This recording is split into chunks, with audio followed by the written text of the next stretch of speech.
Libro La granja Grosham, del autor Anthony Horowitz. Capítulo 13.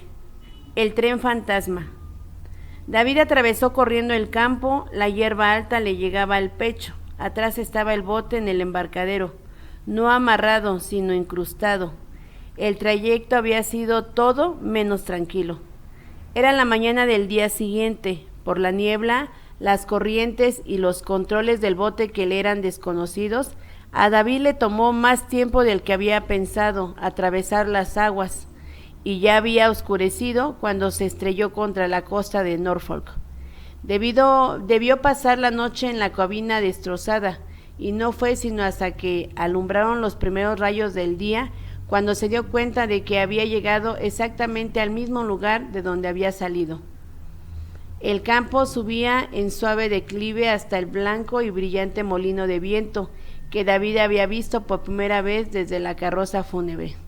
De cerca, el molino resultaba ser una construcción semiderruida y abandonada, destrozada por el viento y la lluvia.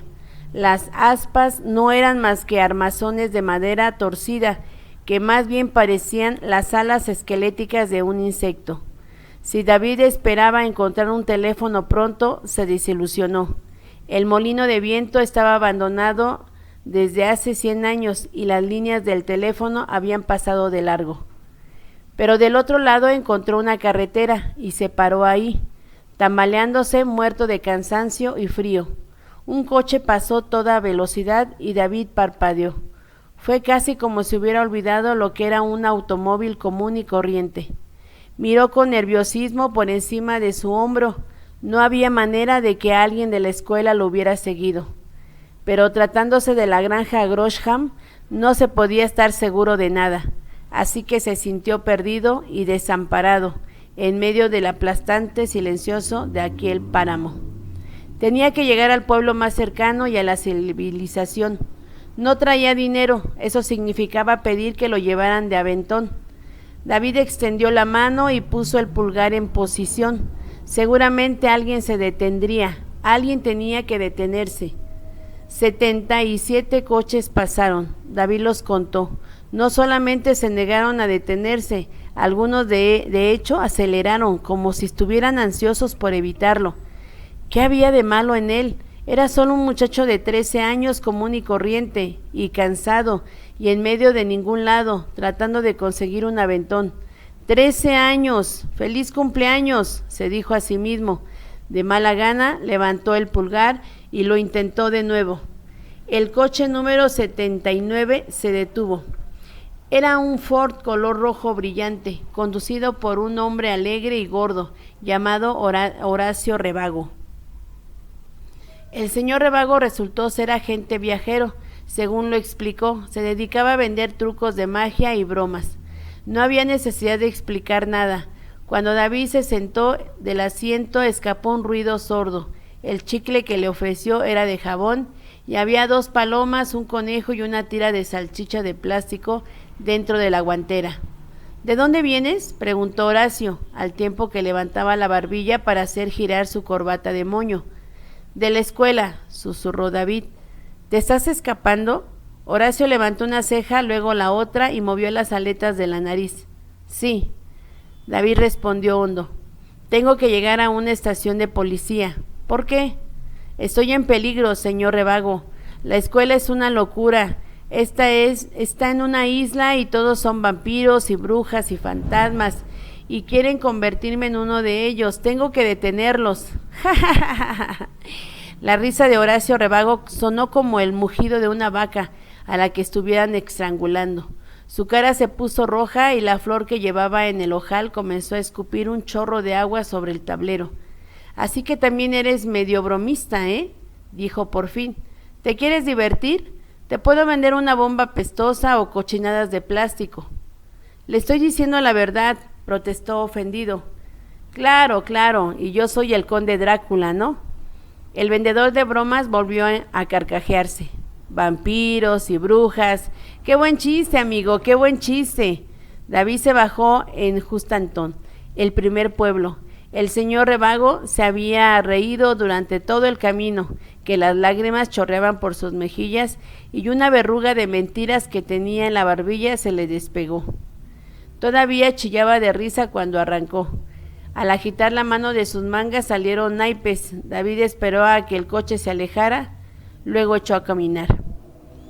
Houston era un pueblo turístico. Durante el verano debía de llenarse de vida y color, pero fuera de temporada no se paraban ni las moscas. En esa aburrida mezcla de techos grises y torres, tiendas y plazas que bajaban zigzagueantes por una colina hasta la orilla del mar frío y picado. Había un muelle con un montón de botes de pesca, medio envueltos en sus propias redes. Se veían como los peces que debían atrapar. A lo lejos, carpas grises y una cerca de madera rodeaban lo que durante el verano debía ser parque de diversiones. En ese nublado día de primavera no se veía ni una pizca de diversión por ningún lado. David tenía que entrar a la estación de policía, pero en cuanto empezó a buscarla, lo asaltó un pensamiento perturbador. Horacio Revago no había creído una sola palabra de lo que le habían dicho. ¿Por qué habrían de creerle los demás? Si hablaba de magia negra y brujería, probablemente lo meterían en el manicomio de la localidad. O peor aún, podrían detenerlo y llamar a la escuela. Tenía solo 13 años y era un hecho probado que los adultos nunca les creían a los niños de 13 años. Se detuvo y miró a su alrededor. Estaba enfrente de una biblioteca y, movido por un impulso, dirigió sus pasos hacia ella. Por fin había algo que podía hacer: informarse más. Entre más supiera, mejor podría defender su caso, y los libros parecían el mejor lugar para empezar. Por desgracia, la biblioteca de Houston no tenía una sección de brujería muy amplia. De hecho, solo había 3 libros en el estante. 2 de ellos habían sido colocados ahí por equivocación. En realidad correspondían a la sección de brujas e instrumentos de precisión. Pero el tercero parecía prometedor. Se llamaba Magia Negra en Bretaña, y su autora era una tal Betty Rinaria. David luego lo hojeó y luego lo llevó a la mesa para leerlo con cuidado. Cofradía. Reunión de brujos, por lo general un número de 13 o de un múltiplo de 13. La razón principal de ello es que con frecuencia se considera que 12 es un número perfecto, de modo que la figura 13 viene a significar muerte. 13 es también la edad a la que un novicio se integra a la cofradía. Iniciación. Por lo general, al nuevo brujo o a la nueva bruja se le obliga a escribir su nombre en un libro negro, el cual es guardado por el maestro de la cofradía. Es costumbre que el nombre se escriba con la propia sangre del novicio. Una vez que ha firmado él o ella, recibirá un nuevo nombre. Este es un nuevo nombre de poder y puede tomarse de un brujo anterior como signo de respeto. Brujos. Entre los brujos famosos de Bretaña se encuentran Roger Bacon, cuya fama se debe a que caminó entre 2 torres de Oxford, Bessie Dunlop, quien fue quemada viva en Ashley, y William Rufus, un gran maestro satánico que vivió en el siglo XVIII. Sabbat. El sabbat de las brujas tiene lugar a medianoche. Antes de prepararse para el sabbat, las brujas se frotan en la piel un ungüento de cicuta y acónito. El ungüento provoca un estado similar al sueño, el cual se cree ayuda a liberar poderes mágicos. Magia. La magia más conocida de los brujos usan el llamado ley de similitud. En ella, un muñeco de cera representa a la víctima de la furia del brujo. Cualquier cosa que se haga al muñeco lo sufrirá la víctima humana. La herramienta mágica más poderosa de los brujos es el familiar, una criatura que actúa como una especie de sirviente diabólico. El gato es la clase de familiar más familiar, pero se han usado otros animales como cerdos e incluso cuervos. Sentado ahí, leyendo aquel libro, David perdió la noción del tiempo. Al atardecer ya había leído todo lo que quería saber sobre la granja Grosham, así como otras cosas que hubieran querido no saber. El libro le despertaba otra sorpresa. David estaba a punto de levantarlo y llevarlo a su lugar, cuando éste se abrió en otra página y sus ojos tropezaron con una entrada que llamó poderosamente su atención. Granja Grosham. Véase nota del editor. Con curiosidad, David buscó al final del volumen. En la última página había una breve nota escrita por el editor. Y decía así: cuando estaba escribiendo este libro, la señorita Betty Rinaria emprendió un viaje al condado de Norfolk con el propósito de hacer una investigación sobre la granja Grosham, la legendaria academia de brujería donde alguna vez los jóvenes novicios fueron adiestrados en el arte de la magia negra. Desafortunadamente, la señorita Betty Rinaria nunca regresó de ese viaje. Su máquina de escribir fue devuelta por las aguas del mar varios meses después. Por respeto a su memoria, los editores decidieron dejar esta sección en blanco. ¿Una academia de brujería? Las palabras seguían dando vueltas en su cabeza cuando salió de la biblioteca. ¿Qué otra cosa podría ser la granja Grosham? Latín fluido, modelado en cera, clases de cocina con tanta extrañez y estudios religiosos muy poco cristianos. Todo encajaba, pero David nunca había querido ser brujo. ¿Por qué entonces lo habían elegido a él? Caminaba por la calle principal junto a las tiendas que ya se preparaban para cerrar, cuando un movimiento captado por el rabillo del ojo lo hizo detenerse y voltear. Por un momento pensó que solo lo había imaginado, pero entonces una figura contrahecha salió disparada detrás de un coche. Era Gregor. De alguna manera el enano había llegado a Hunstanton y David supo de inmediato que lo buscaba. Sin pensarlo, echó a correr colina abajo en dirección al mar. Sabía lo que le pasaría si lo encontraban. La escuela lo mataría antes de permitirle contar su historia. Era un hecho que ya habían asesinado a 2. ¿Cuántos más habían terminado en el cementerio de la isla Cadavera prematuramente? No fue sino hasta que estuvo frente al mar que se detuvo para tomar aliento y tratar de calmarse. Era una coincidencia, tenía que serlo.